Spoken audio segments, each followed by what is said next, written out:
All right, welcome back to the Fantasy Labs podcast. This is Brian. I am here with Justin Fan. He does all our projections. NBA guy is rocking the Fantasy Labs T-shirt, looking good. Justin, Got how it. you doing? Yeah, Doing well. Doing well. cool. So Ready to yeah, dive into the slate.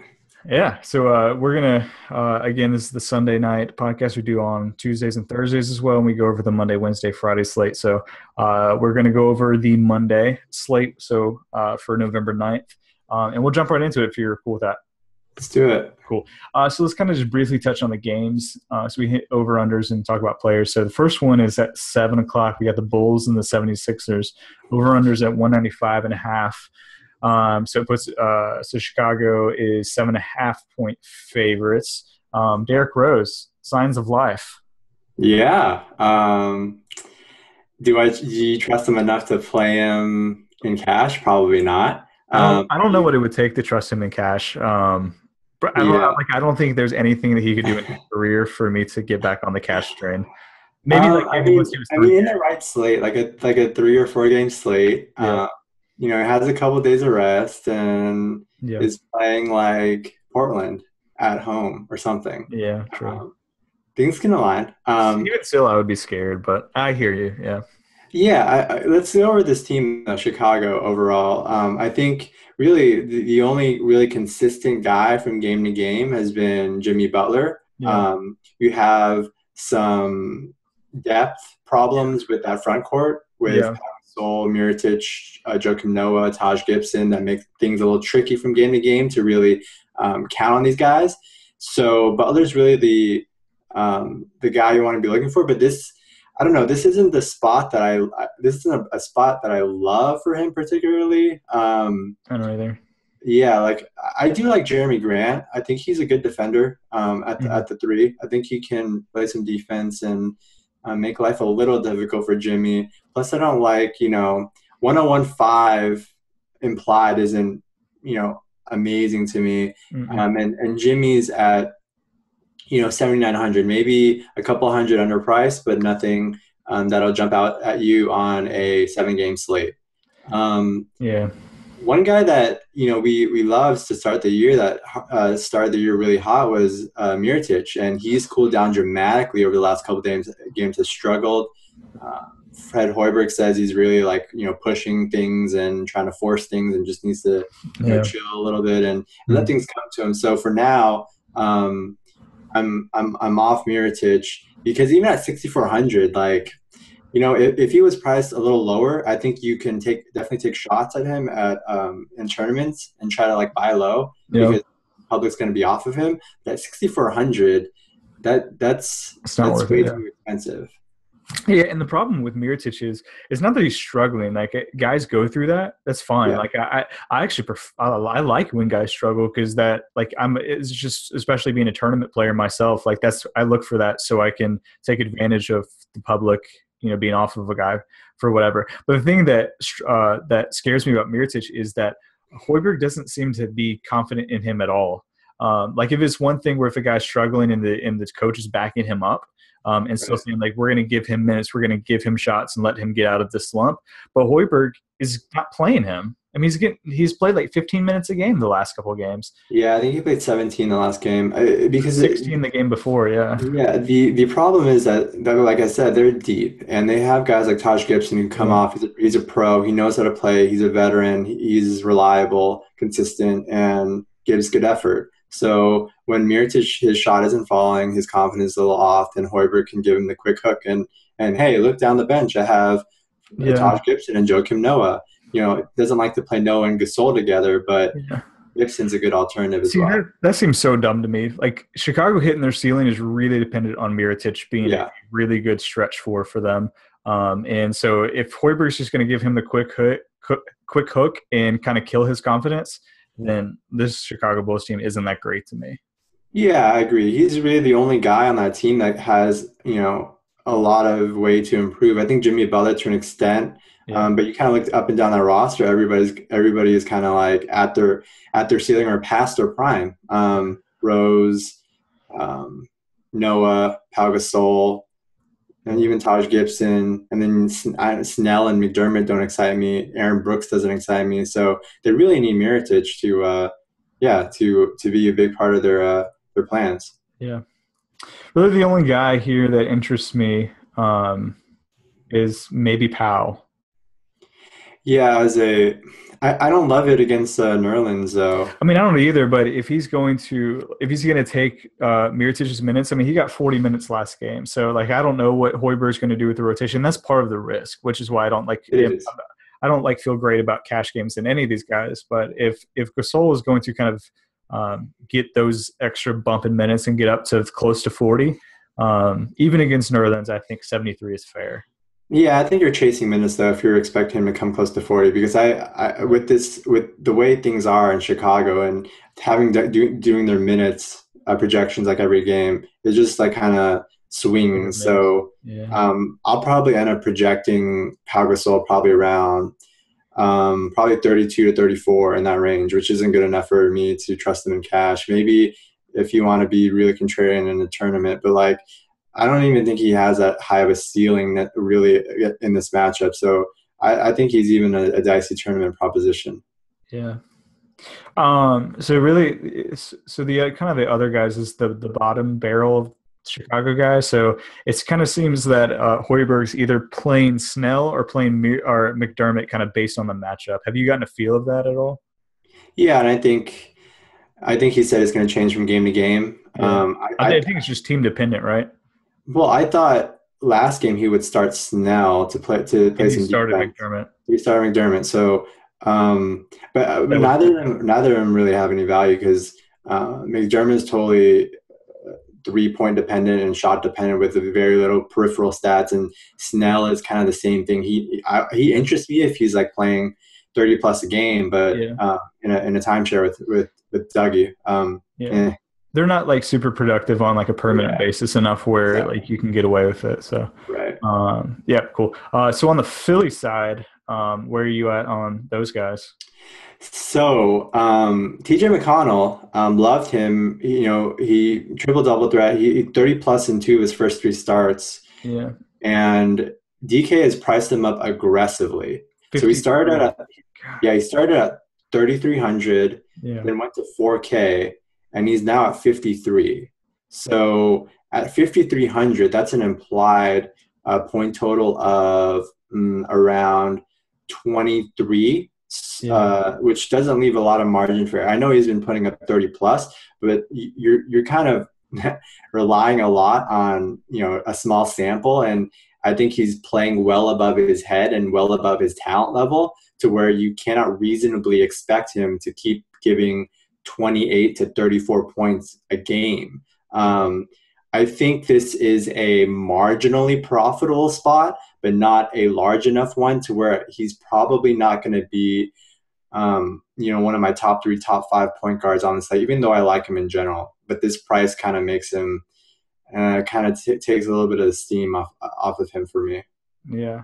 I was a little surprised, how aggressive they were in getting him up there. Usually they're a little bit slower on guys. So I know we've kind of, maybe just kind of mused at what potentially the algorithms look like on DK. And it kind of seems that maybe it is pretty heavily in favor of like ownership percentage, because he was really heavily owned for a while, and then he kind of was aggressively priced up. So maybe seems like that was part of it. So Cannon is a little bit lower, and he had almost 40 fantasy points, but that was kind of an outlier, so I'm not super on him.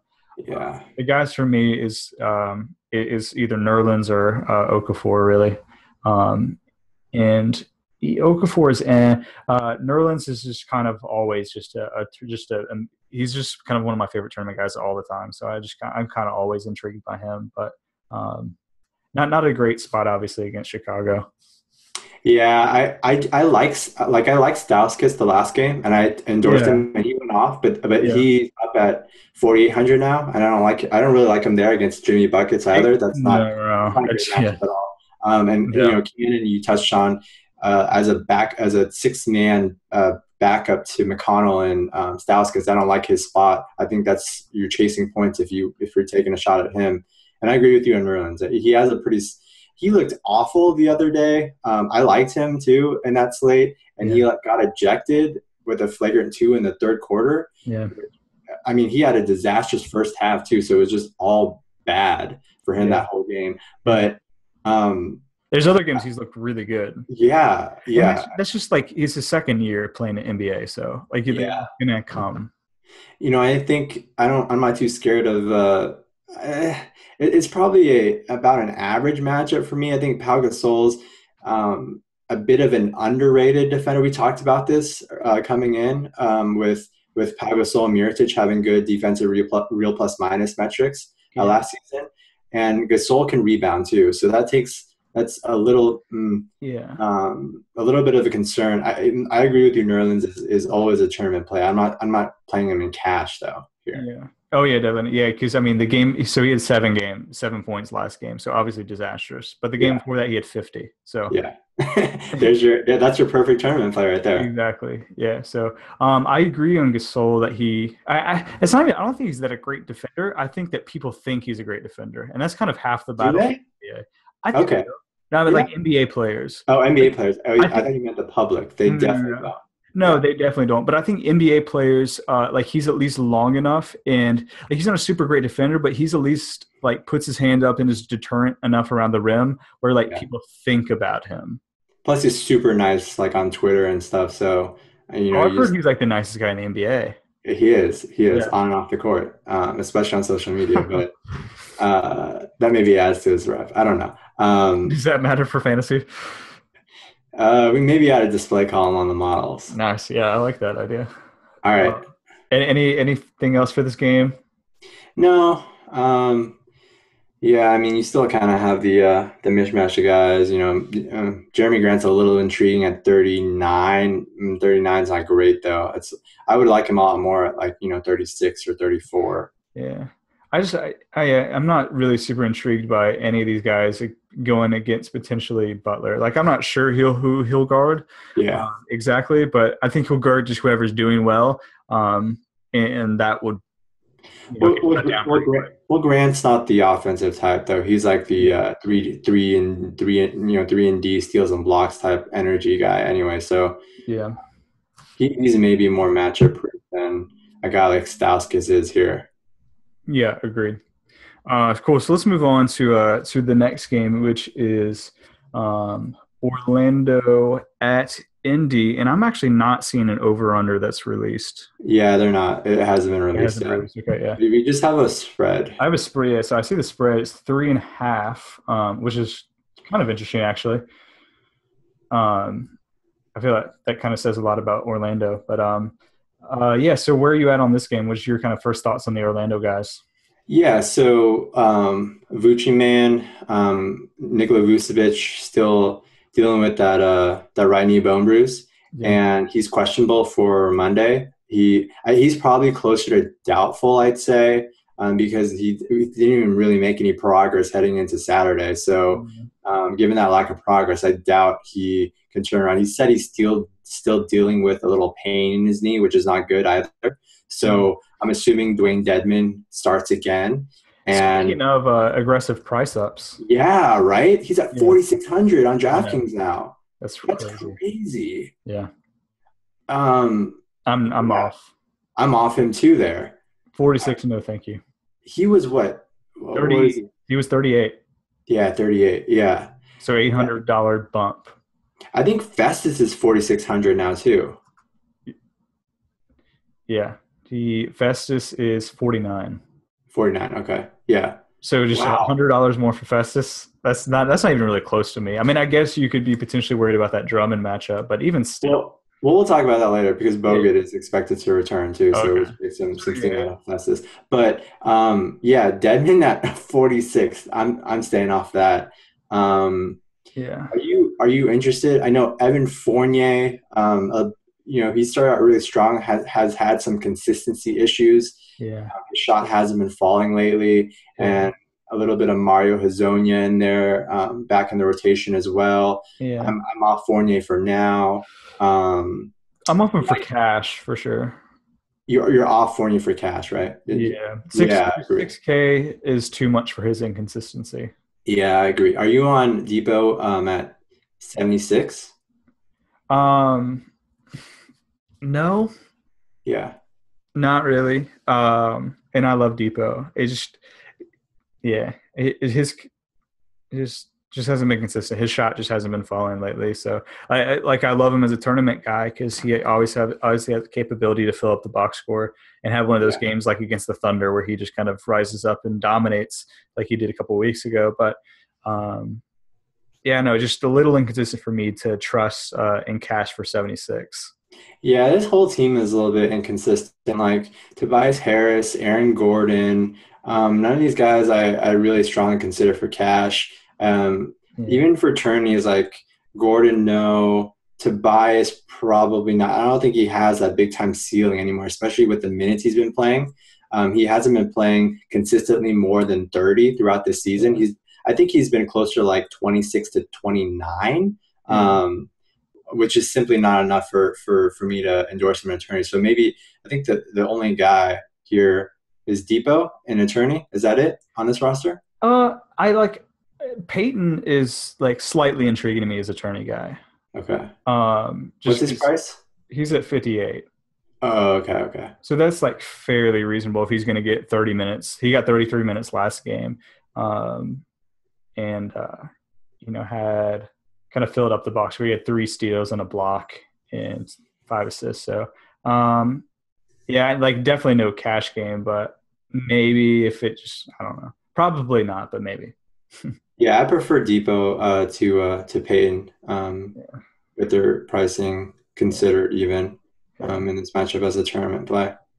Yeah, and I want to be on Aaron Gordon. All these guys are just like they're inconsistent and they're fair priced.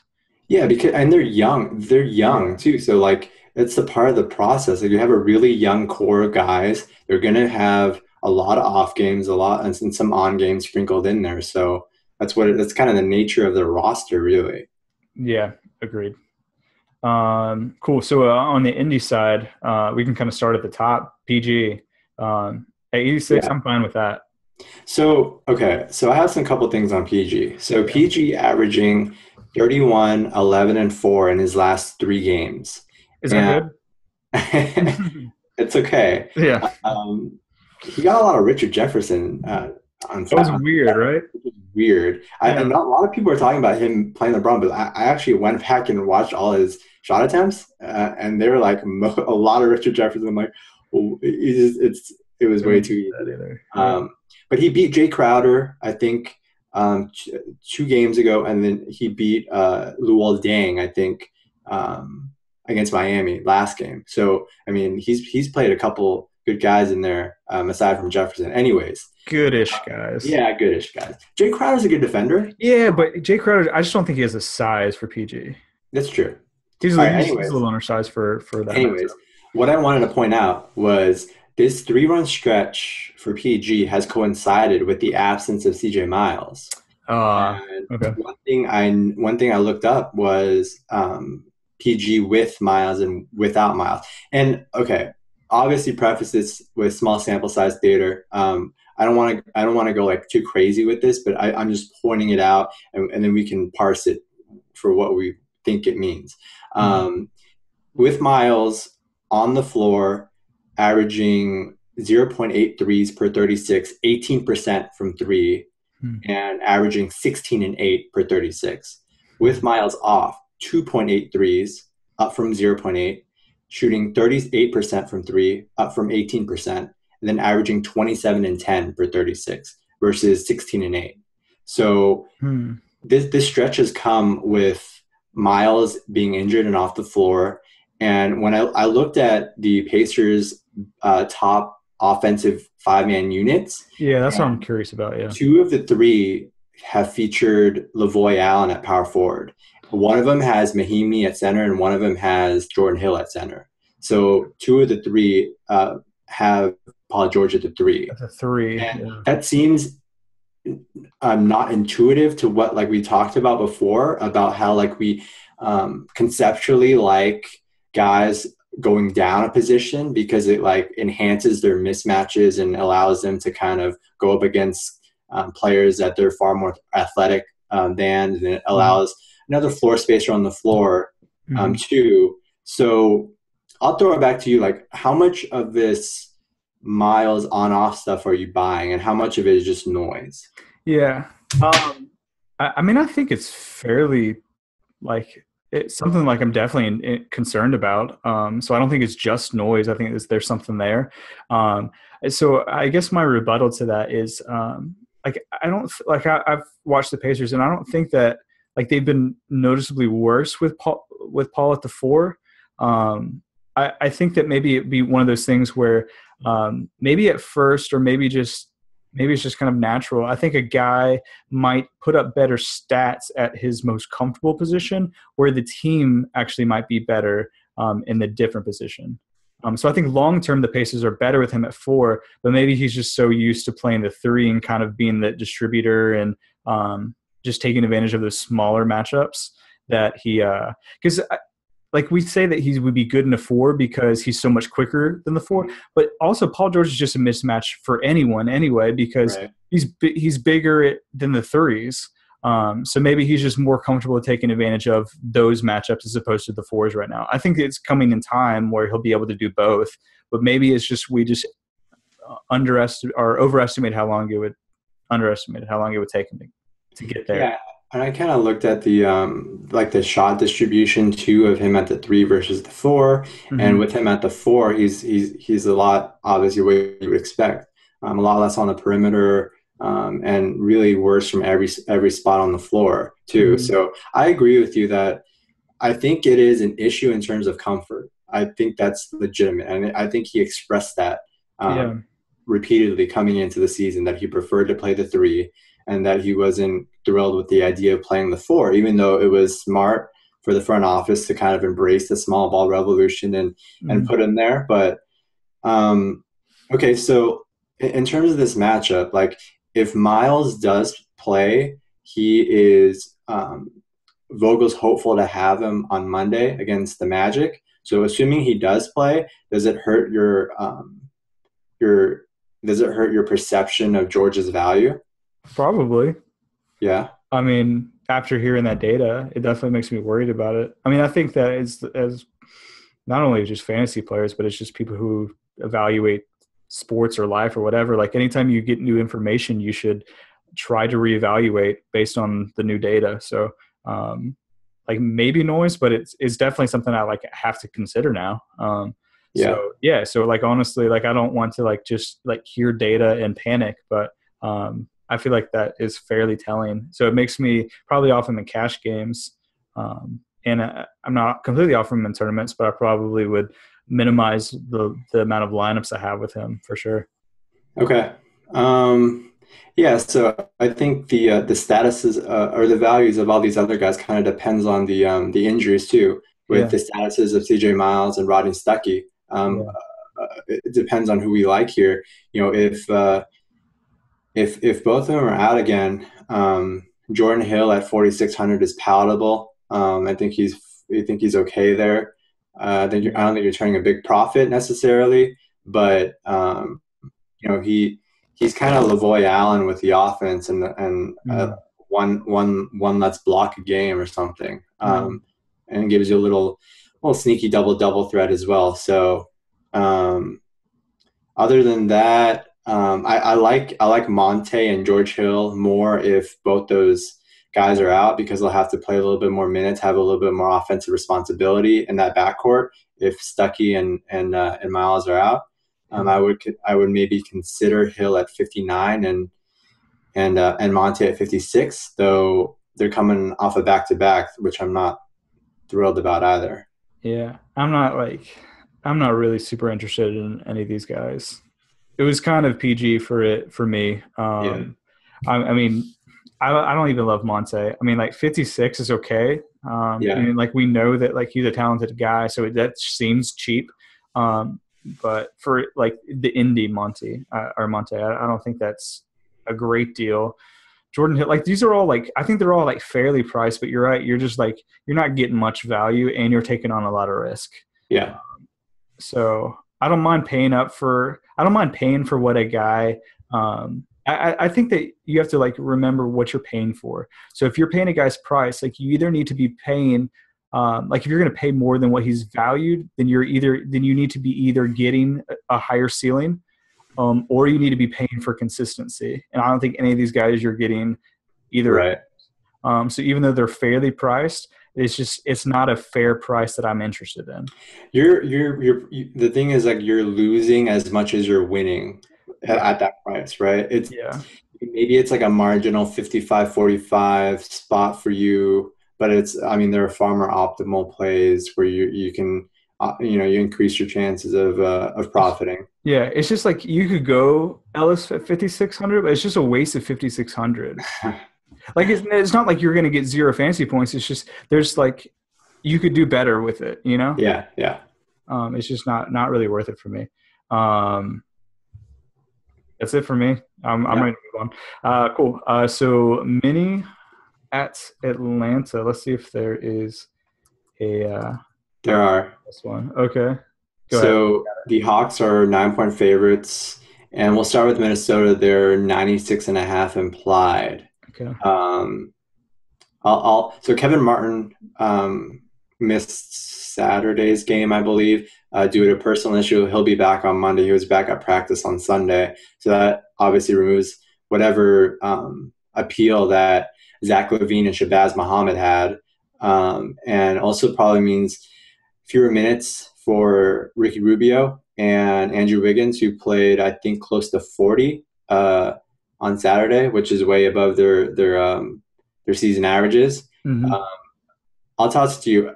Who are you on Minnesota, if anybody? Rubio for sure. His price is getting up there.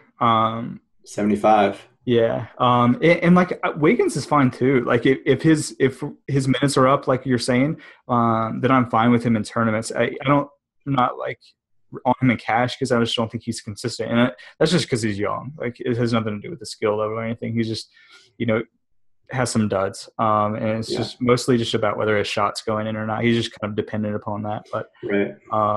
He went for 31 last game. So obviously there's some upside there. And the price is fine for me. I don't mind paying $6K to get that upside. And Rubio is priced up.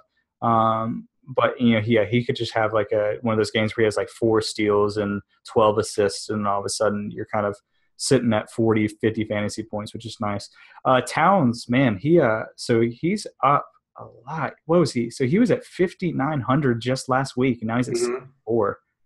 I don't think it's necessary. It's somewhat warranted, but 74 is way too aggressive for me. Especially, I'm going to tie it into a guy that I still like, Bielitsa at 4,300, because Towns' minutes have been all over the map. He gets in foul trouble or he gets yanked. Yeah. I think he played like 24 minutes or something like that last game. And still had 40 fantasy points. Yeah, he had 12 and 10 or 10 and 8 or something in like limited minutes. Like his per 36s were off the charts last. He had 17 points, 13 rebounds, 2 assists, 4 blocks, and a steal to 48 fantasy points in 27 minutes. Yeah, that's ridiculous. Yeah. He's averaging 1.3 DK points per minute this season. I mean, he's going to be like a generational player. So like he's like a very good tournament play, for example, because if he can play like 30 plus minutes, averaging 1.3 DK points per minute, you're going to hit the jackpot there, and that's a 40-point total there plus. Yeah. So for me, I'm off him in cash just because of the minutes and consistency. Mm-hmm. But for tournaments, I'm all over Towns in tournaments. Bielitsa at 4,300, I still think you can profit there. His break-even point for me is probably 4,600 plus, 4,500 plus when he gets there. He's averaging 24 DK points a game. That's implied at 5,500. So. Yeah, but if you look at his breakdown, though, it's all over the place. His breakdown of what? Like that's the average. But if you kind of just look back on his games and kind of see, it's very up and down. So I think we're just like we're kind of tournament. Like I think all of these guys are really intriguing for tournaments. Yeah, I'm just like I don't love the cash. I just don't trust any of them for cash, I guess. Yeah. And that's tied to the minutes inconsistency because Bielitsa is tied to to Towns, obviously. So I don't know. Yeah, I agree with you there. I'm fine. Yeah, I kind of like the strategy of like if you're a person who plays multi lineups and you're going to put in 20 different lineups in the tournament, like have one with him and have one with Towns, Yeah. and there's a chance that one of them may go off. Right, right. Because if Towns is minutes limited, then Bielitsa will Yeah, kill that crush value. Then if Towns plays 30, then he'll crush value too. Yeah, yeah, and you yeah, also get the benefit of like you're getting rid of in that lineup, you're getting rid of everyone else who has the other person. So right, right. so yeah, you could pull that strategy. I don't mind it for sure. But is there anyone in cash that you're fine with? Um, I feel like we've just like said that all these players so far are like tournament only. well, they're on not good. I mean, we've been through like a bunch of Eastern Conference teams, so this is like the reason for this. Yeah, I Sorry. mean we're getting no. I mean that's true. Yeah, I mean we'll get to some better games in just a second, really. Yeah, Yeah. So for me, I think there's a lot of intriguing tournament plays in this game, but or on the mini side rather, but not cash. right. ATL. What are your thoughts? So not a back-to-back, so don't have to deal with the injury rest drama that comes with Budenholzer and Corver and Tabo. So Mhm. yeah, I they are what they are. I mean, I think at their prices they're fine. I don't I don't particularly need to have a player on this team. Um, I like Millsap. yeah, I mean, I think 77 is fair. 77 is implied of 35 and he's averaging 41. So yeah, I mean he's under. I mean a lot of these guys are like kind of underpriced. Like Yeah. Teague is a little underpriced for me too. Yeah. But I do like Millsap more. I agree. Yeah. Teague, I'm a little worried about consistency wise, which let me look. I guess no, I'm looking at his logs. I guess that's not super warranted, actually, because he's been pretty consistent lately. So maybe I'm, Yeah, he's been really good. yeah. Maybe I'm fine with him. I just maybe thought that was 6,700 is actually pretty good. Millsap is super consistent lately too. He So has a super narrow range of outcomes. Like every game is just like this little range. Like he's he never doesn't not within 6 fantasy points. he's like an ideal like 50-50 player. Yeah, he is. Yeah, which is why like we're finally kind of getting to some cash guys. Like I'm fine with Millsap. Like he's kind of boring to me in a tournament. Yeah. Like I don't mind him. Like if I just like need it, like I've kind of hit my values and I've hit like the top guys that I want to get, and I just need a filler who's 70 in this like 7.5K range. Like I don't mind because I know he's going to get the point, so you can just give me a base on my lineup. Right. Almost like my pitcher in MLB or something. But like I just like I'm not gonna like search him out in a tournament lineup. But in cash, I think he's fine because like I know he's going to he's gonna hit value. Or Right. like at Right. least get darn close to it. Right. So I'm fine with him. And Teague's kind of the same way for me. I agree. Maybe a little more intriguing. I think he has a little more potential to go off, but I think they're both safe. And Yeah, I have one more. yeah, I gotta mention him. Ken Bazemore, 4,900. He's been on fire lately. Career high the other night, I 40, believe. yeah, 40 and a half fantasy points. Yeah, Dropped so 25. he's still at 4,900, which is pretty reasonable. Um, He's kind of like Towns to me, where it's like he's just outperforming. Like his DK points per minute is just like through the roof. I mean, he played 29 minutes and had 40 fantasy points. yeah, for that one game though, and on the season though, he's only at zero point 0.9 per minute, which is fine. Okay. It's not great. Yeah. It was just that one game that he was crazy on. A tournament play or No, I think he's. don't touch him in cash. Our viewers out there, don't chase the points there and play him in cash. Yeah, that's kind of where I'm at too. Tournaments, yeah, I think I'm fine with him. Like, I think he's one of those guys where, He's feeling. yeah, yeah. So I think he's one of those guys where like he's not going to be like the first two or three guys I put in my lineup, but I'm Yeah. fine. I'm fine if my lineup construction ends with him. Yeah, if you have 4,900 left, and hey, Kent Bazemore. Yeah, then I'm like, great, this is an amazing lineup. Yeah.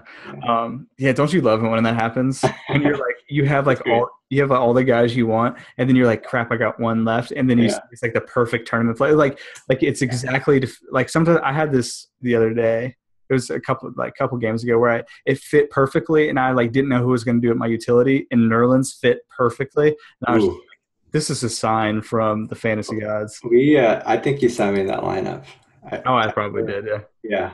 Because if it ever just aligns where Nerlens is the guy staring at me in the face. Oh, yes. Yes, please, yeah.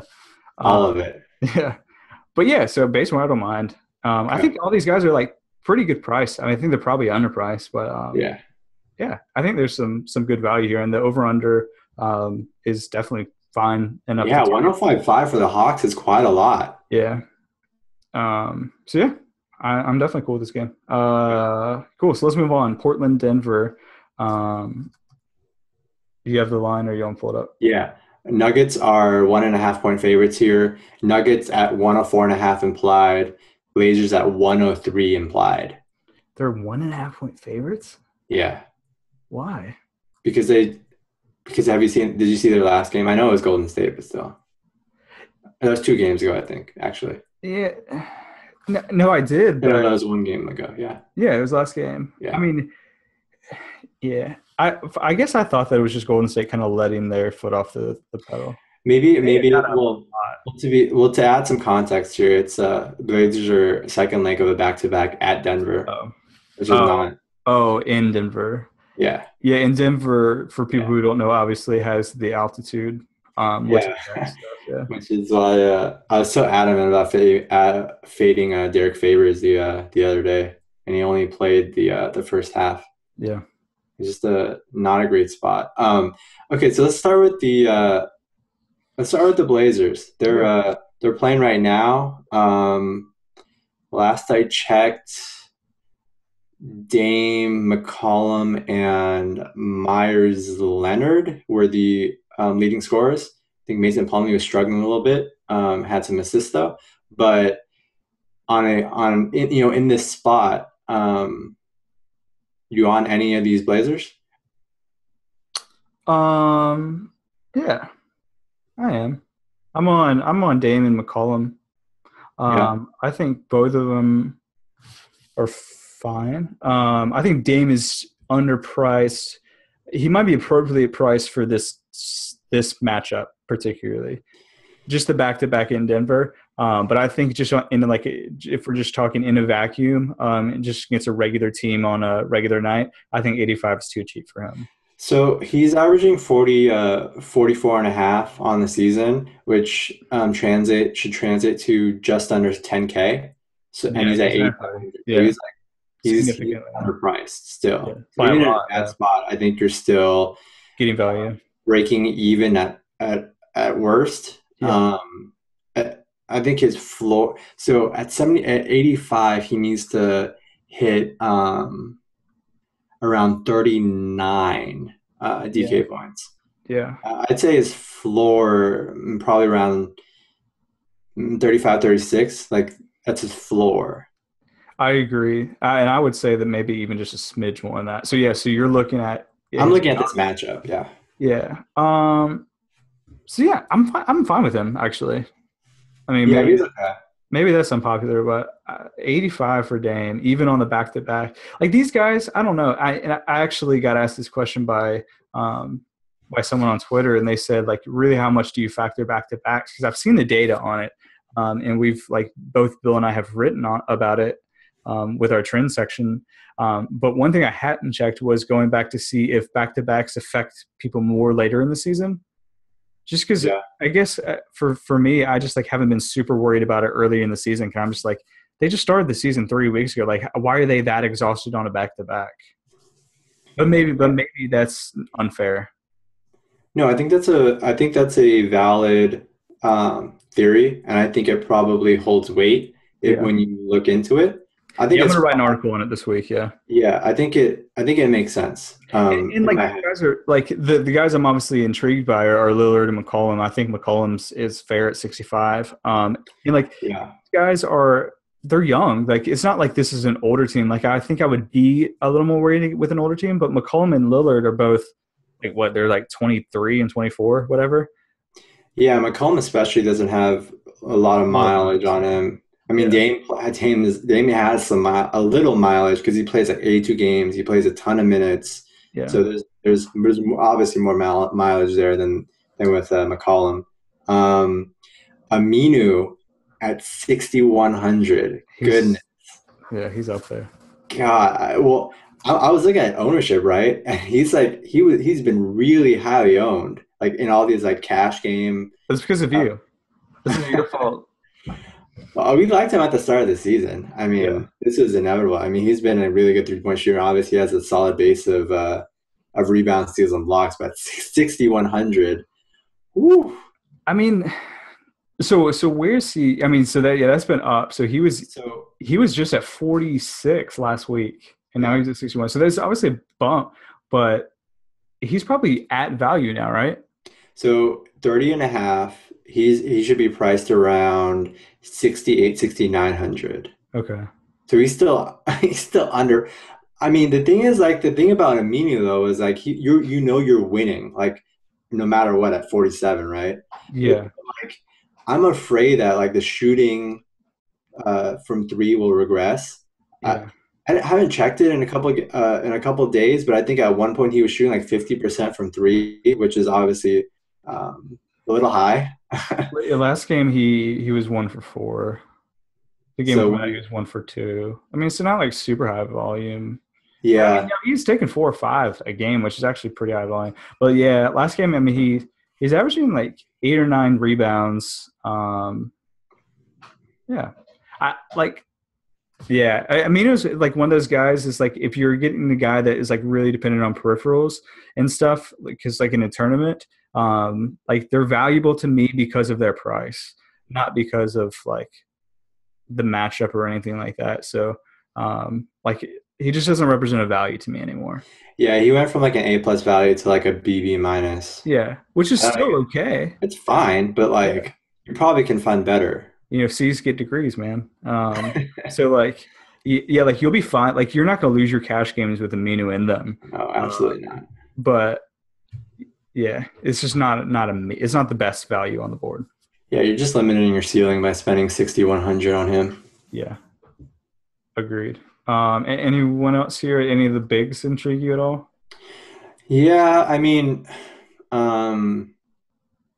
no, Me either. not at their price points. I like Mason Plumlee better out of that group. I think he's the most well-rounded. We talked about this because he can dime a little, and he has averages like a steal and a block. Unlike Yeah. Myers Leonard, who's like pretty much like 80% scoring and threes. Yeah. So that's falling. He just is terrible. Yeah. So I don't know.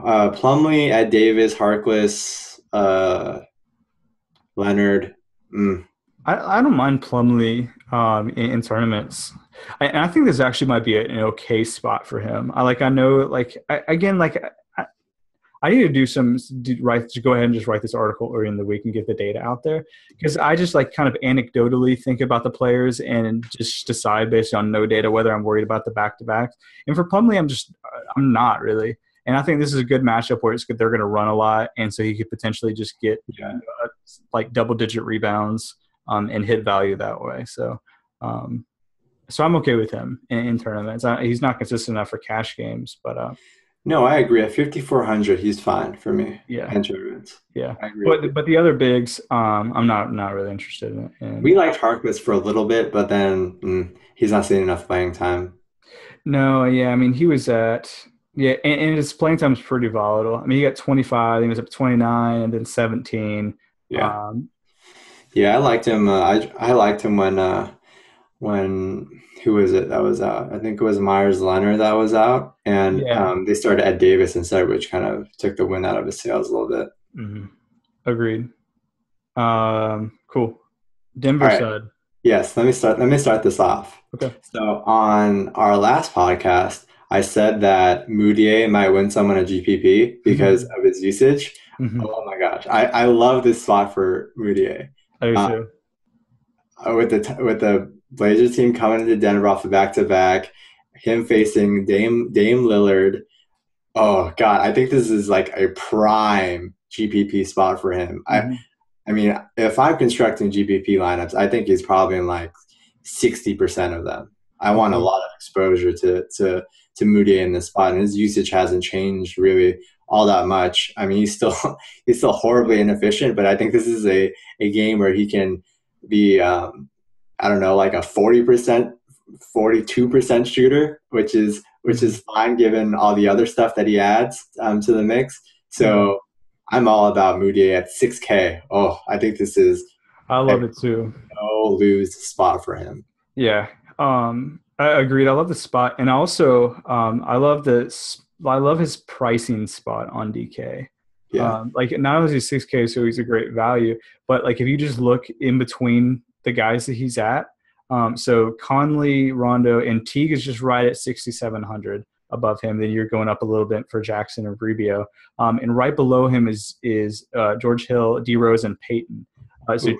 Rose and Peyton coming off great games, and even McConnell just right below him. So I think he's going to be kind of forgotten Yeah. because people are either going to be like, all right, well, let me just get the discount and get Derek, Right. or let me just pay up a little more, just $500 more and get, or $700 more and get Teague. So yeah, so I think he's in a prime spot not only for the matchup, but just I think his ownership will be down just because people aren't going to super target him. I agree. I mean, point guard's always a stack spot, so it's easier for a point guard to really fly under the radar than Yeah. other positions. Yeah, because I mean, we got so this slate has Steph, Chris Paul, Yeah, Lillard, Rubio, Jackson, Teague all up top. yeah, So yeah, so point guards are usually pretty stacked, but it's same, yeah, especially in this and then slate. you got McConnell, who's triple doubling, and then you got oh I think sorry, people are Mike going to Nash. I'll call him. Sorry, that's his nickname. be Um, respectful. Yeah, and then you got Rondo too. We'll talk about him later without Darren Collison. So some people are going to be on Rondo too. So and people are oh going to chase Derek Rose yeah, points. God, yeah, Moody is gonna. I love this spot for him. Obviously, he's Yeah, like super inefficient, so and up and down. But I think you're just looking for like spots where everything can come together, and I think yeah, this is it for him. agreed. Are you? Do you love him enough to play him in cash? Let me see, 6K implied of 26. He's averaging 28. I don't get how he doesn't hit 26. I don't see that either. Yeah, Like I think he's fine in cash. I don't know I do too. Yeah. because the spot's so good to where like I mean you look I don't know this is a bad analogy but like I've played like terrible guys in and football for cash Hmm. um that have zero floors for like in good spots like Yeah. tight end for Denver um against Oakland. Yeah. That was a bad decision. But Moutier, he's averaging more than his floor than his implied value just on the season, and he's been terrible. Really, Yeah. I mean, he's averaging a lot of turnovers. Yeah. Shooting. I don't know, like a lot of like 4 for 15 type shooting nights, and yeah, I'm fine with him in cash. Yeah. Which is amazing that we're fine with a guy in cash who's shooting like 20 something percent. I can't believe I just tried to compare Moutier to Owen Daniels, dude. That I know. was Yeah. I was just letting you go with it, but go. Yeah. Do your thing. yeah, Hey, Owen Daniels with a touchdown today, though. yeah. Hey, and So that means that, both Denver guys, so yeah, so that means Moutier is going to Moutier's do. score a basketball touchdown, whatever that means. Any other guys, Denver, super stick out to you? Yeah, I mean, if Laverne is out again, Mm-hmm. then I have some interest in Kenny Fareed at 64. I'm fine with him there. I'm fine with him just because Portland's coming on a back-to-back, and I his think his this, team is very set to like yeah, run through people yes. who are tired. So yeah, so he's intriguing to me for sure. Plus, I don't love this matchup for Gallo either against Aminu. Yeah, Um, because he's not going to play a lot of four either because They have Jokic back and Hickson too, if Laverne isn't playing. Yeah. So I don't know. I like this spot though for Denver in general. So I'm not totally off Gallo, but I just prefer Moutier and Fareed. Yeah. Me too. Yeah, I agree with you there. Cool. Okay. And that's kind of it for me on this team. I'm not gonna like kind of dip down into the lower guys here. No Will Barton, Mm, where is he at? He's at 40. 4,700.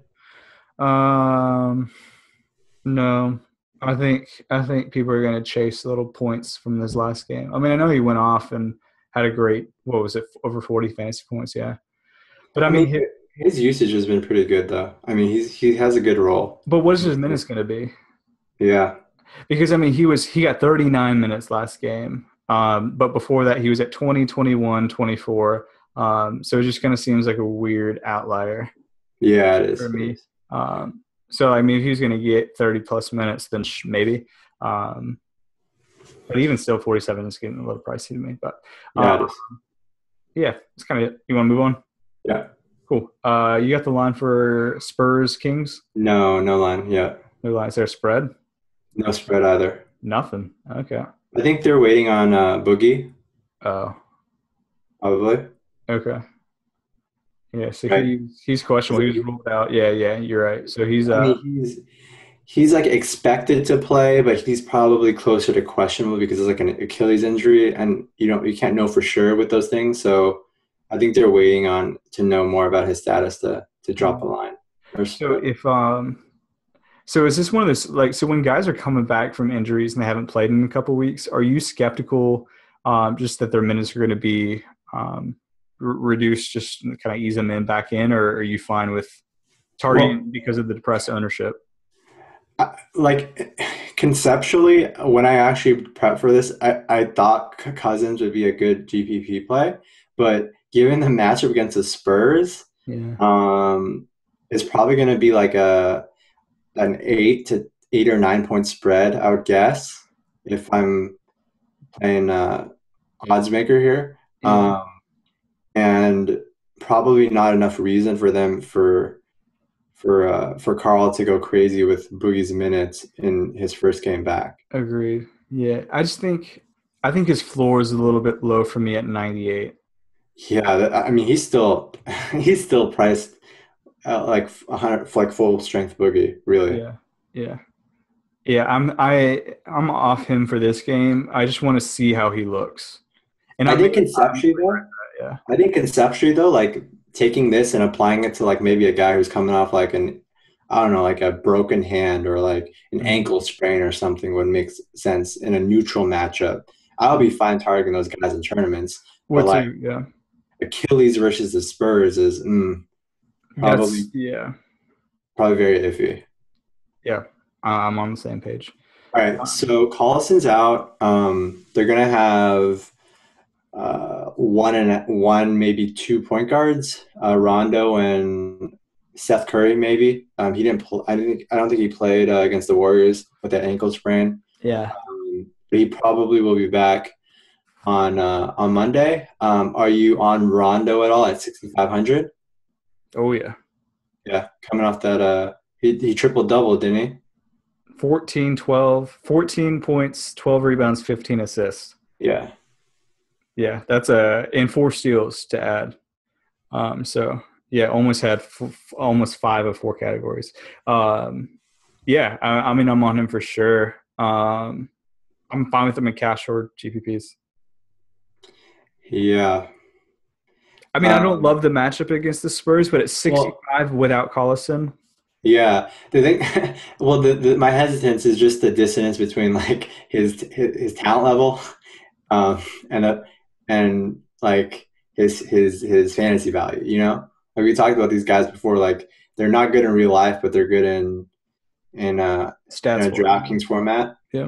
I think Collison is probably. I mean, Rondo is probably like a bottom 3 to 5 starting point guard in this league right now. I don't think he's very good anymore. No. Um, so that alone, we talked about, who did we talk about this with? With Festus, right? That I liked Festus as a player, which made me a lot more comfortable with touting him as a bargain play or in cash. Mhm. Rondo, I'm not on him talent wise at all, so I hesitate a little bit to get fully on board with him in cash. So what value fantasy point wise would he have to hit 65? He would need to hit 28. Yeah.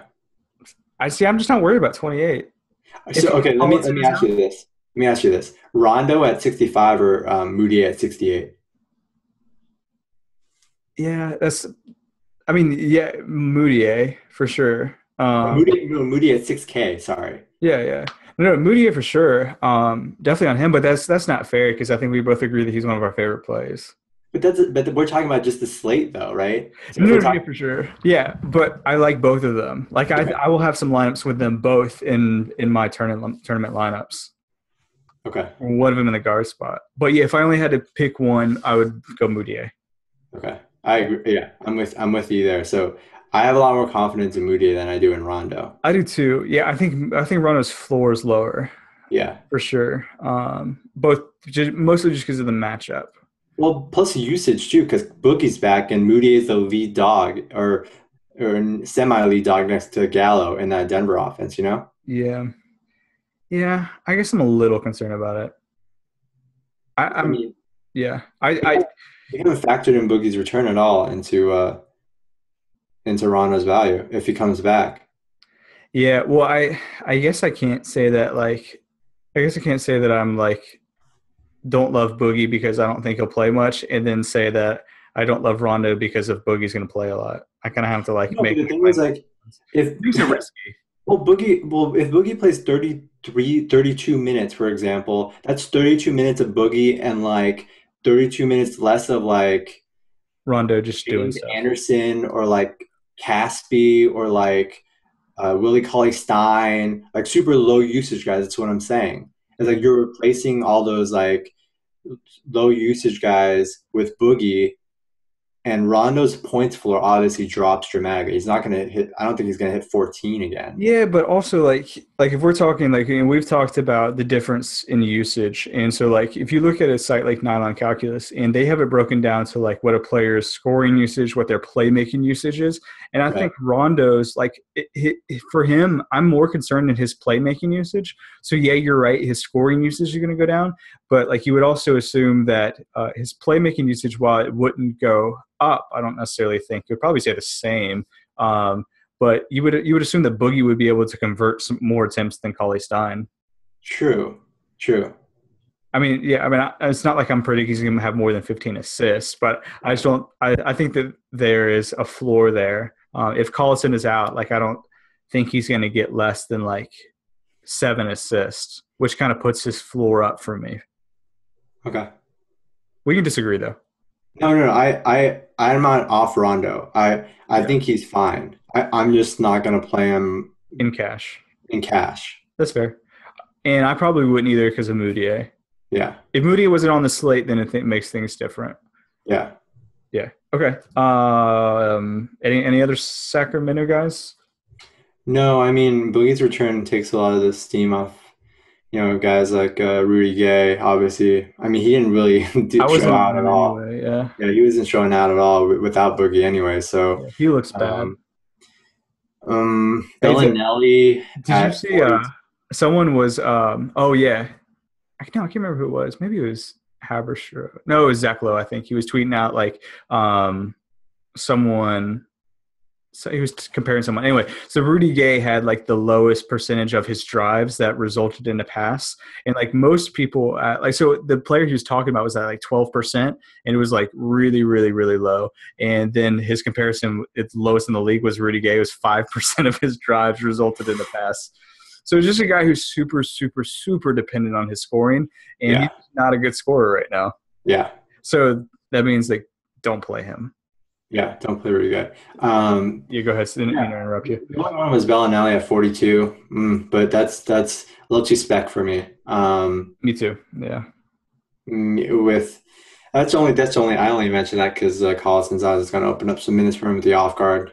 Yeah, but you're getting cute at that point. You are. 42. Like if he was min priced, sure. Yeah. But 42, you can do better. Yeah. Okay. Spurs side. The only guy I'm probably on a little bit is Kawhi. Yeah. Um, at 8,100. I still think you can win in the spot. I mean, he's around value. 40 points should put him around, what is it, 9K or 8,700 around there. He's Yeah. at 81. Um, So he's a guy that's like he's almost Millsappy, but he like Millsappy in like he's never is gonna dip below his floor. Like his floor, what if you want to put it like 35 or 37 or whatever? Like he's just always there. But he has a ceiling. right, he's Millsap with the ceiling. Yeah. He costs 400 more than Millsap, so he's well worth specking on for Yeah. that ceiling. Agreed. Yeah, I like him better than that spot. So yeah, so I think like I love Kawhi, so it always hurts saying like I like don't love him in a spot. I'm fine with him in a tournament play, but it's not a guy like I'm not searching him out in a lineup. I agree. I mean, there are better spots for Yeah. him, I think.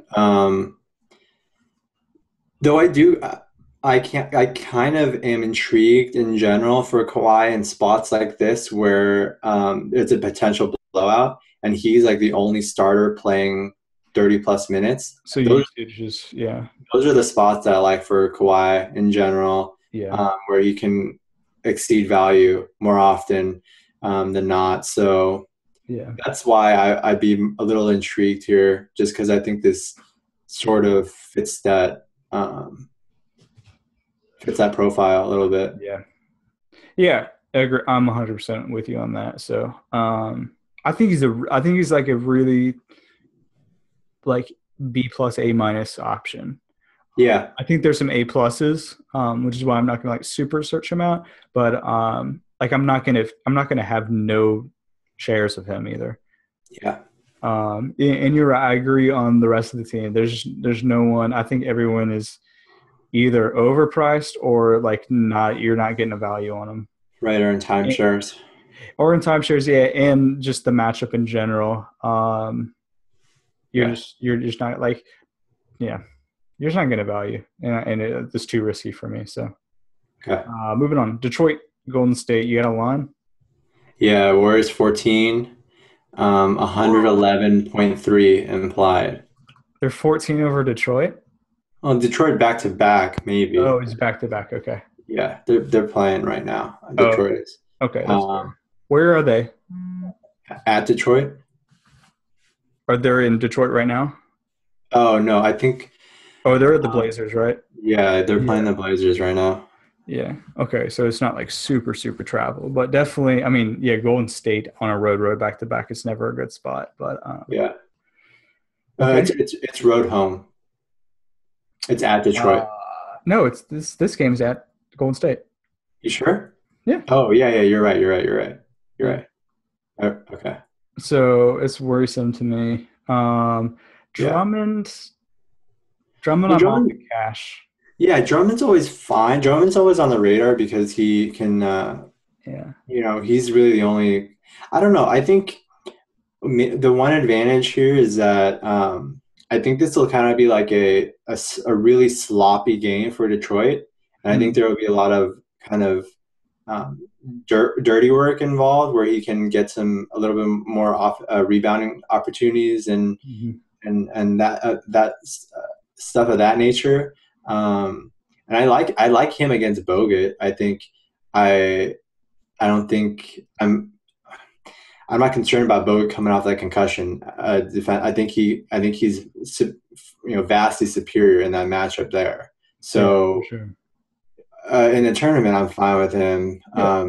just because I think it can get a little ugly, and big men can win in these ugly type situations where they're cleaning up on the glass and having putbacks and some block shots and some steals off turnovers and stuff like that. So not terrible.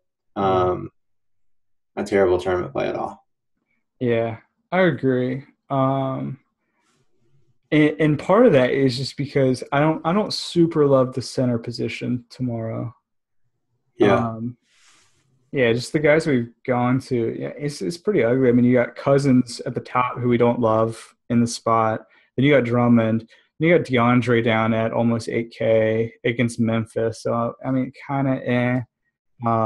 If Vooch is out, then that takes that guy out. Towns is a little overpriced. We said no cash. Then you're getting to Horford and Gasol and Okafor. So yeah, It is pretty ugly.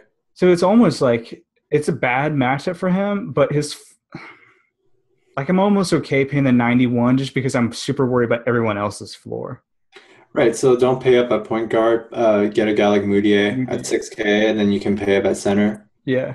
I am worried about Drummond hitting value. But I'm okay. I'm almost okay with him going 3 or 4 points under value, just because I think that is okay, acceptable in this slate. Yeah, I mean, when you're going down to these guys, and we don't like any of them, we're kind of all expecting them to have a good shot at not hitting value, right? Yeah. So, I'd rather hit value at this level than, not hit value here. Yeah, and it's not. I agree. Yeah, and if you're concerned about value, I always take talent. Right. Plus, when some of those lower guys miss value, it's by a lot. Bad. Yeah, it's right? brutal. Yeah, Drummond's not going to just throw up a dud. Yeah. He may not have 50 fantasy points, but he's not going to have lower than 30. Right. So there's some safety in that. So yeah, agreed. This really is a really ugly center slate. Yeah, it's bad. God. Yeah, it's really bad. I'm not even sure who I would play in this. I know that's why I was I wasn't super on Drummond, but when I looked at the center position, I was like, gosh, I'm probably going to pay up for him just because it's that bad. Yeah. I mean, Dedmon was the guy, but he's just so up right now. I mean, you can maybe, if you want to punt, you can go Mahimi at 38, I guess. Maybe. It's not terrible. Yeah, it's not bad, but right. Yeah, I mean, we can't be choosers on this slate. Would you rather pay 38 for Mahimi or 46 for Dedmon? I think they're about even in terms of value relative to price, and I would just take the discount there. I would do Dedmon. Okay, that's fair. That's fine. But if I'm in that spot, I probably just formulate my lineup to get Drummond. Yeah, this is not good. Yeah, I'm I would rather downgrade in a different spot where the downgrade's not going to be as drastic as this. Well, the other thing though is that when you were looking at the other positions, there are a lot better bargains at the other positions. Yeah, so you can pay down at other spots to get some players. Yeah. Okay, so maybe Drummond not as bad on the cash radar for sure. Yeah, I mean, and again, it's not even about his matchup. It's just right. And again, that's something really important is every slate is very specific. You should treat it as its own market. And so even the Drum is not a great matchup. The market probably dictates that you have to pay for him. So definitely kind of think about it that way. Reggie, 74. No, I'm off Reggie. I don't like the matchup against Steph, and he's been really inefficient with his shot. He's I think he's shooting sub 40 or around there this season. Yeah. He's really struggling with his shot selection, and there's a lot of mid-range long twos and stuff like that. So Reggie hasn't I was on Reggie to start the season. I thought they would run a lot more spread pick and roll than they have with him and Drummond. Mm-hmm. Reggie hasn't impressed me nearly as much as I kind of hoped. Yeah. I was watching him earlier and he was okay. I'm not 100% fade in tournaments. He's definitely not cash for me, but this is a bad spot though. Yeah, but what if he only plays 27 minutes and they play Steve Blake the other 21? Do you think that'll happen? Maybe so. On the second leg of back to back, I don't know. Yeah, I don't know either. I'm not really intrigued by anything other than the fact that I think he'll be really low owned. He will be. You're right. So that always piques my interest. Right, but you have to get like the guy's value too. Like I know that. But I like him fine at 74 in a normal matchup. Uh, Yeah. so like, Let me see his implied. His implied is 8K. Based on his average on the season, he should be 8K. yeah. He's at So 74. so slight Yeah. bargain. So yeah, so like I'm okay with it. Yeah, I don't love it, but like it's not like I'm like a complete avoid here. Yeah. Like definitely no cash, but like in a tournament, if I'm like just trying to differentiate a little bit, like if I have a bunch of lineups, I'll put them in one just in case. Yeah, you gotta get your Moody though. You gotta get your who else did we like there? You gotta get your Rondo, right? Yeah, man, I got 3 spots. I'll go Jackson, Rondo, Ooh. Mudia. Okay. I got a Yeah. utility. Yeah. I actually love doing that. Like whenever like there's sometimes in like a loaded slate, like I'll like a lot of people are like, okay, should I play like 3 good point guards? Like which one should I choose? And I like just going if I like there's enough value where I can kind of go like 3 or 4K guys, like 2 or 3 of them around. I don't mind going like Wall, Steph, and Teague or something like that, just to kind of get like 3 really because just the ownership of all 3 together is going to be super low. Yeah, the thing is, that almost always depends on the composition of the other positions though, because you need to Yeah. find bargains obviously at those other spots to make that possible. Agreed. Yeah. It's very slate specific, but Yeah. yeah, agreed. I'm not on any other Detroit guys. No. Marcus Morris is too expensive. He's playing a lot though. I'll give He's him playing a that. lot, but he's not really good in his minutes. Yeah. I think he's been okay real life. I just don't think that he's been putting enough stats to make me feel comfortable at 62. Yeah, he's at point 0.8 DraftKings points per minute on the season. Yeah, and I think he's Not, like yeah. real life. Like I think he's a solid enough defender. Like he's good enough for what SVG wants him to do, Yeah. and he's obviously playing enough minutes as a result. But like DraftKings wise, I'm not like dying to play him for sure. At 62, though, in general, I like him at 62 in a neutral matchup to favorable matchup. I would consider him at I do 62. too. Yeah, I do too. But against Draymond, Harrison Barnes, Klay Thompson, and the collection of wing defenders that the Warriors boast that are mobile and can defend 3-point shooters, I'm not crazy about it. Yeah, agreed. So same price pretty much. Him or Aminu. Aminu. Me too. Okay. Golden State side, where are you at? Yeah, so Bogut's cleared the concussion protocol, worked out, and could return on Monday. Mm-hmm.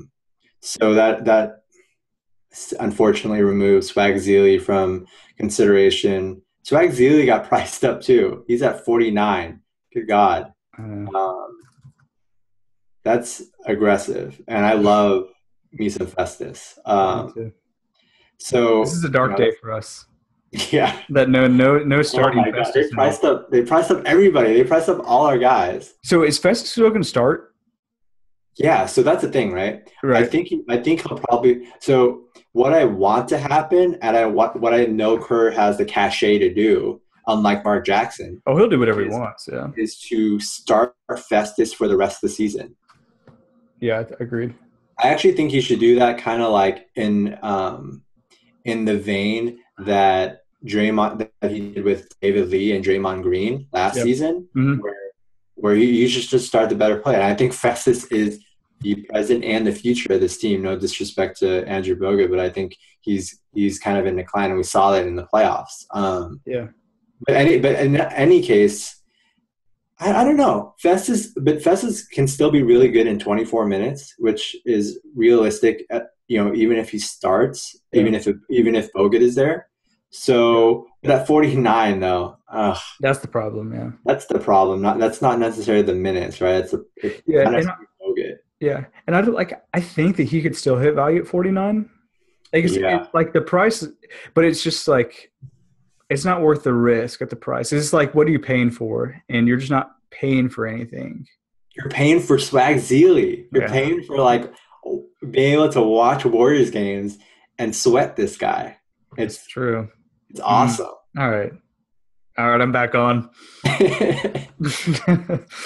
I'm back on. You talked me Just give into the Swag Zealy one more ride. I mean, he'll have to play for against old time's sake, you know. maybe we only got a couple more runs out of it until DK prices him up to 10K. It's gonna happen. It's he's on the trajectory. Yeah, you're right. Yeah. Okay. I'm fine with Swags. So these kind of these upper guys. I guess I can start. Steph is just, I mean, he's Steph, so he's whatever. He's whatever. Okay. No, I Yeah. mean, he's not whatever. No, I didn't mean he's whatever. He's always in play, is what Yeah. I don't need to discuss Steph Curry on Yeah. a DraftKings show. He's literally always in play, unless he's in there. Yeah. So Dre, I'm okay with at 68. Yeah. Yeah. And I think this is a kind of intriguing matchup for him. Yeah, I mean, the only thing I worry about is the 14-point line. But I think he's a fine tournament play because no one's really going to play him. I don't think so either. Yeah, yeah, and he'll want to show off for his future coach SVG. How dare you, blasphemous. No, but like I think Warriors in general are outside of like Steph and Festus are very underowned because they blow everybody out. Yeah, and those guys don't play enough minutes usually to like kill value, crush value. Steph doesn't like his minutes don't matter because he scores 40 points in a quarter. This has just been underpriced, but you're right, kind of those middle guys. Yeah, there's just danger in there. They're more vulnerable to blowouts and game script. Yeah. But yeah, so for the ownership, yeah, I don't mind them for sure. And Barnes is in the same place for me, honestly. Yeah. He's what, 52? 52, yeah. So like I don't mind him, and it's like I'm probably not going Dre, Clay, or Barnes in in cash, but no, I think all three are in play in tournaments.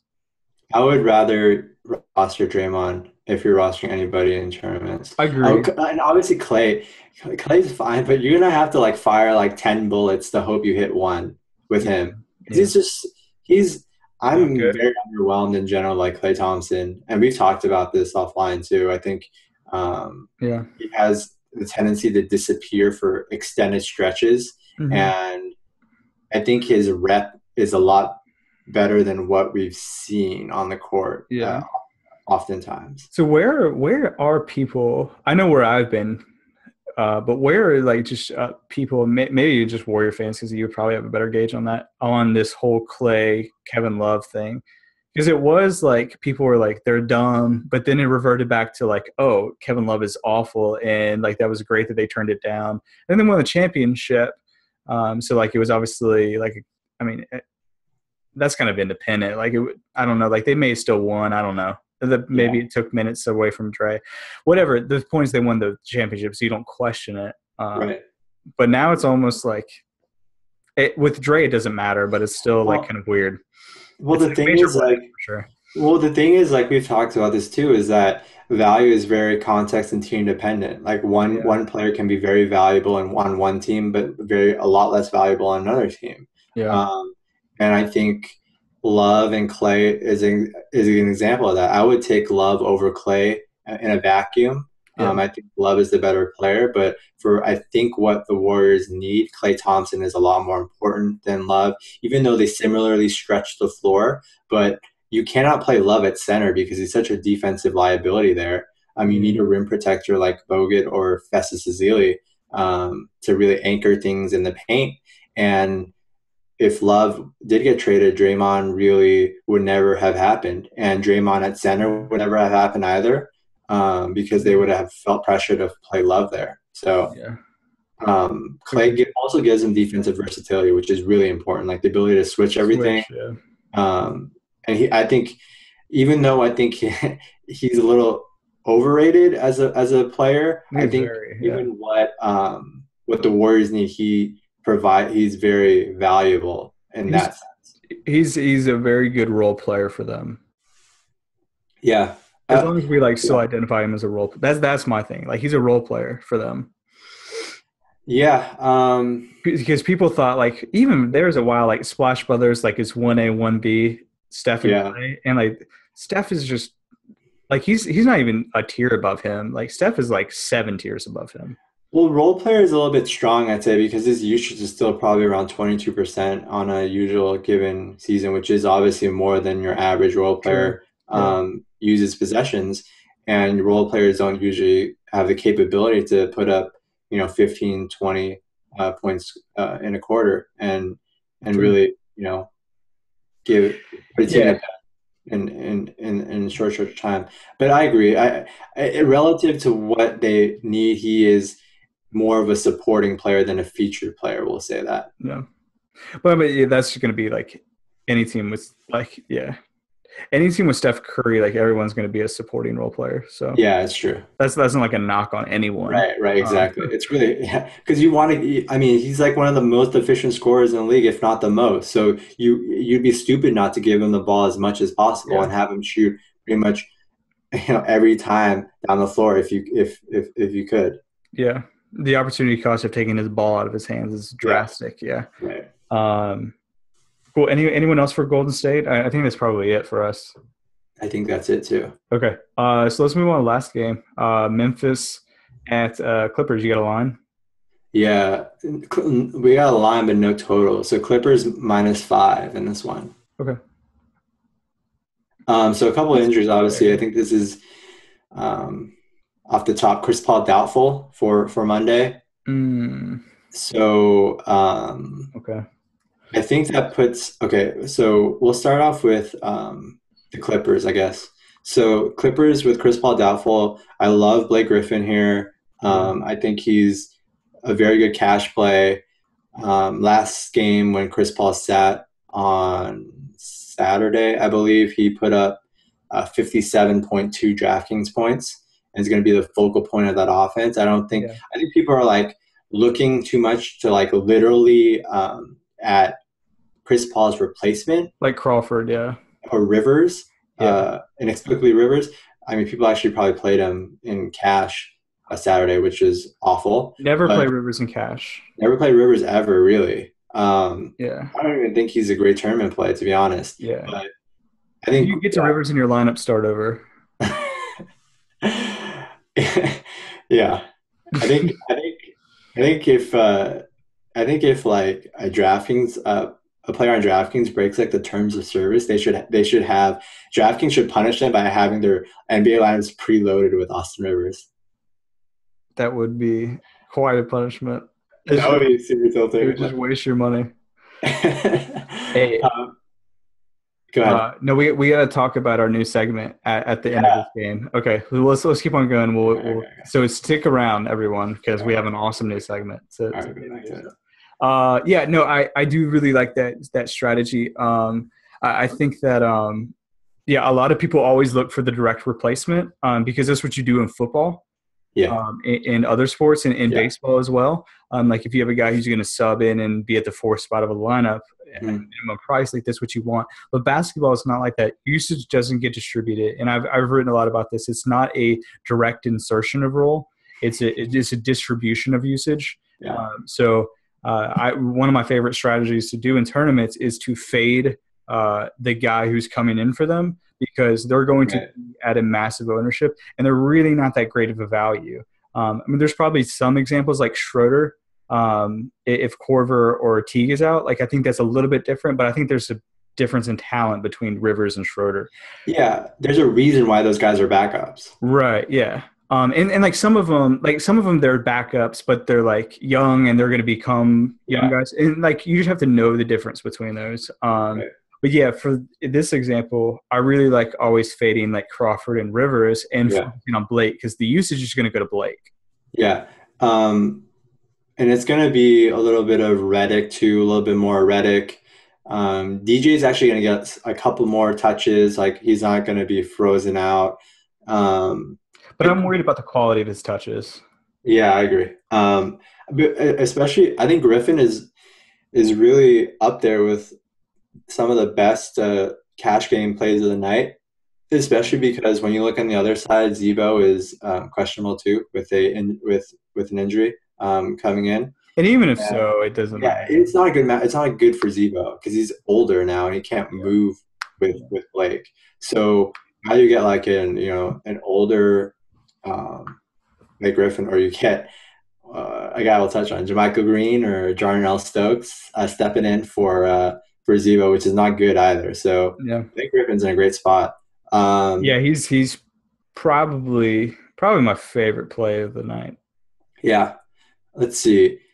Crawford at 3,600, I think is a tournament play for sure. I think Rivers has very limited upside. Yeah. The this problem for me, Crawford, is his ownership's going to be up if Chris Paul's out. Yeah. So like you're getting a discount on the price, but you're just not getting you're not getting enough of a discount like in his value to like make it up for the ownership part. Right. So I mean, like, I guess don't completely fade him, like just in case he goes off for 30, I guess. But like, I don't think like he's one of those. Like some guys, there's like super good values, and I'll go like 95% of my tournament lineups with him. And Crawford's not that guy. Yeah, I agree. I think he's probably like a 30% level. Yeah, play. Yeah, same page. Yeah, so I think that's fine. I think DeAndre's fine if you don't want to go all the way up to Drummond. He's like the only other guy I'm thinking about kind of in that upper range. But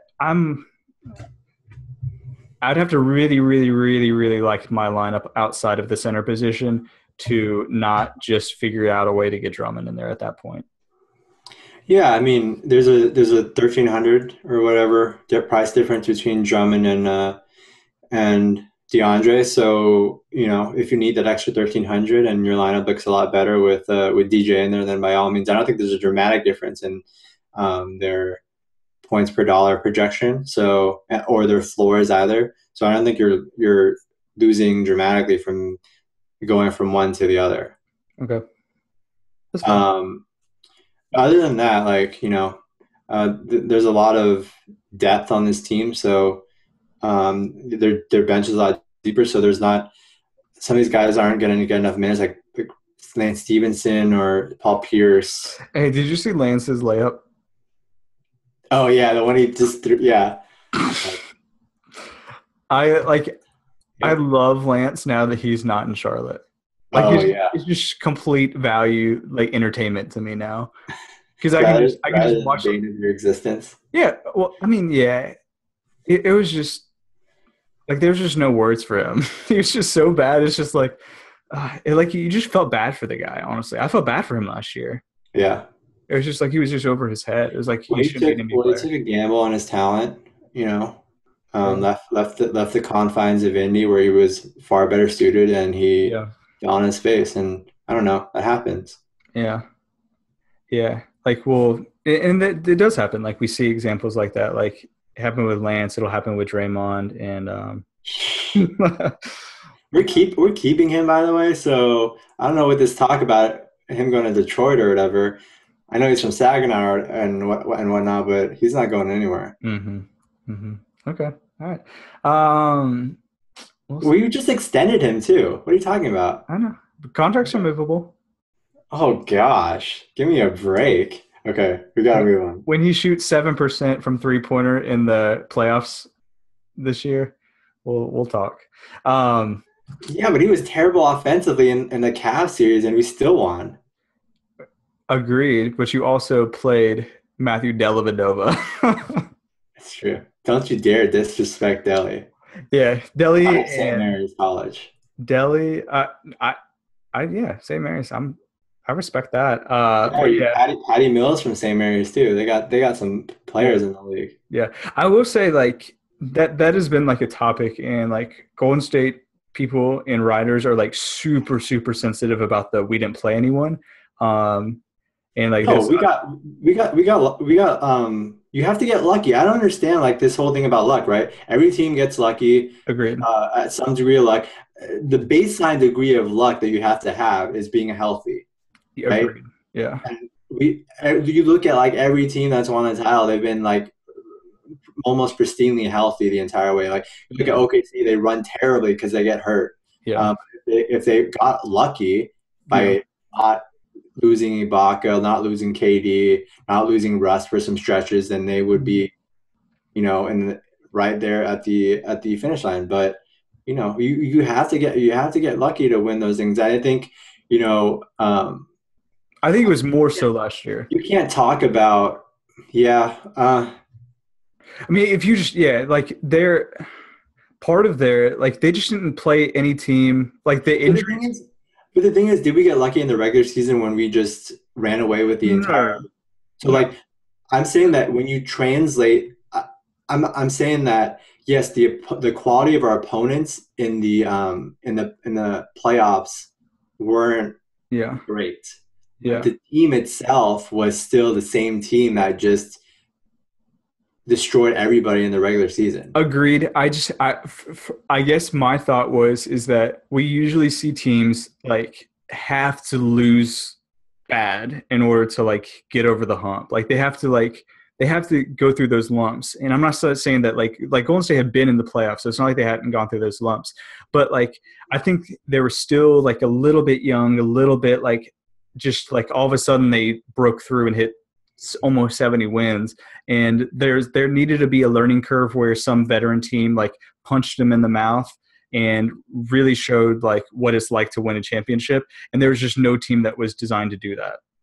Well, we did get punched in the mouth by Memphis. I mean, that was a tough series. Yeah, but I mean, even so, like Conley wasn't fully healthy. Yeah.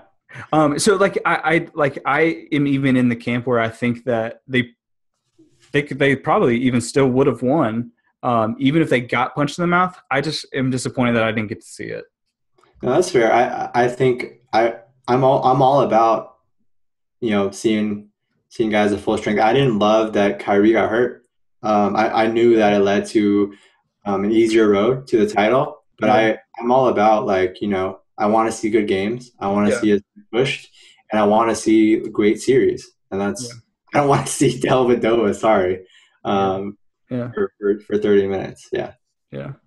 And there's just and they're kind of where their weak point is where you like just really, really make Steph work, and not playing a point guard obviously is made that interesting. But all right, we can discuss all of that. All right, so back to this slate. We gotta get to Memphis here. Yeah. So Zebo questionable, Brandon Wright also questionable. Conley, Marc Gasol, you on either of those guys in the spot, assuming Zebo misses? No. Gasol maybe in a tournament. Gasol at 6,900. I know he's been slow to start the season. He's been really slow to start the season. I know.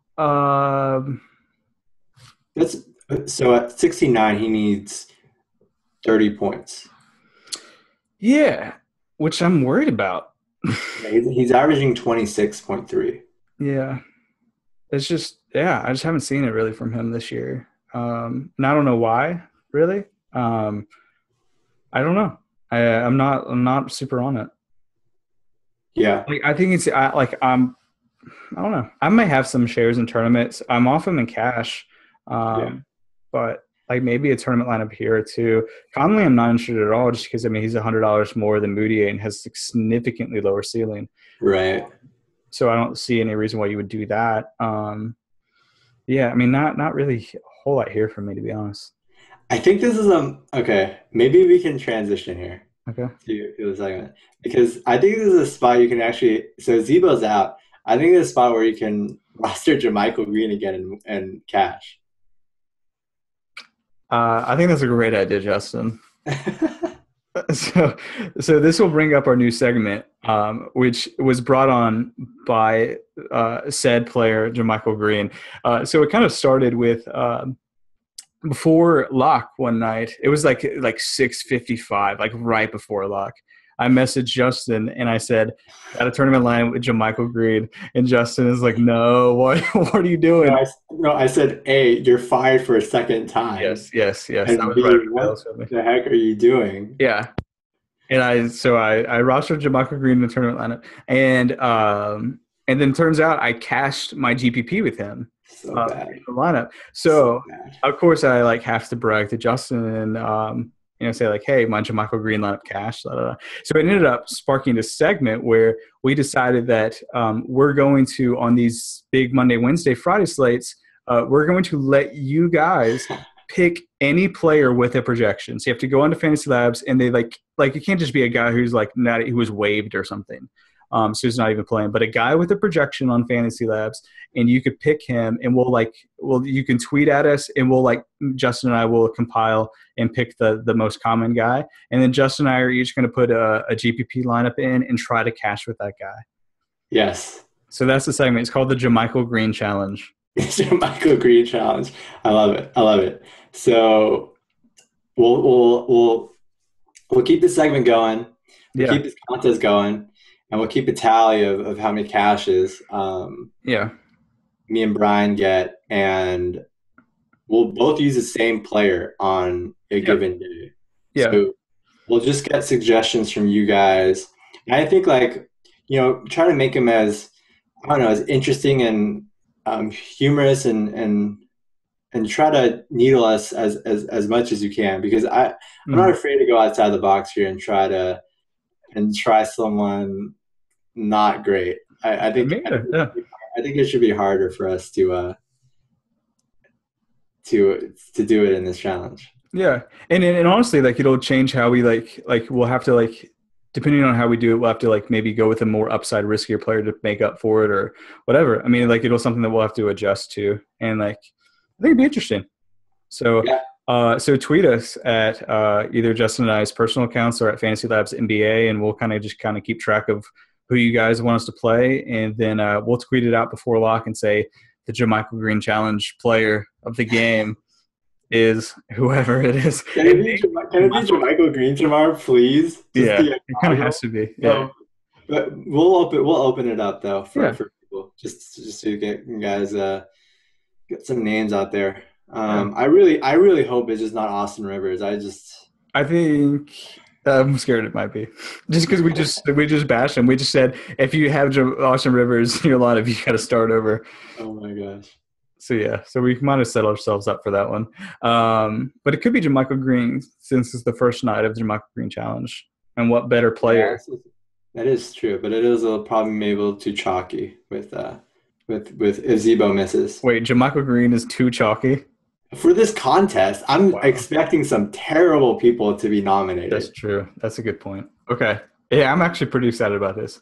Okay, so please tweet at your players. It'll make us laugh. And also, it'll challenge us because we have to cash. And this is not in a 50-50. We're going to cash a GPP. So obviously, we have to hit 20%. Okay, so how are we going to score this? Are we going to score this so if you both don't cash, are we both zeros for both of us? Or are we scoring this by point totals? No, it's both zeros. By cashes. Yeah, by cashes, yeah. Okay. Yeah. So by the end of the season, it's 2-1. It might be. I mean, I've literally never not cashed with JaMychal Green, so. Okay, small sample size. It's a sample size, man. Is it noisy? I mean, some people could say that, yes, but I would say that it's very indicative of. But yeah, tweet us, you guys. I'm excited to see what happens. We might be at the end of the season, and it's wow, we just wasted a lot of money on this film challenge. But, it's I blew my entire bankroll on the JaMychal Green challenge. Yeah, but I will say that and we did talk about this because we decided that if the JaMychal Green challenge ever takes down the GPP, we have to somehow get up with the agent or whatever of this player and try to get them on the podcast and just explain to them how they've but they're just gonna want to cut. They probably will. And then we'll say I don't know. We'll work something out. We'll send him a Fantasy Labs t-shirt. There you go. Now you're thinking. Yeah. All right, cool. So we'll end it here. Good luck tomorrow. Tweet us all your thoughts on the JaMychal Green Challenge, as well as your thoughts on the slate. And we'll talk to you guys on Tuesday. All right, later, guys. See you.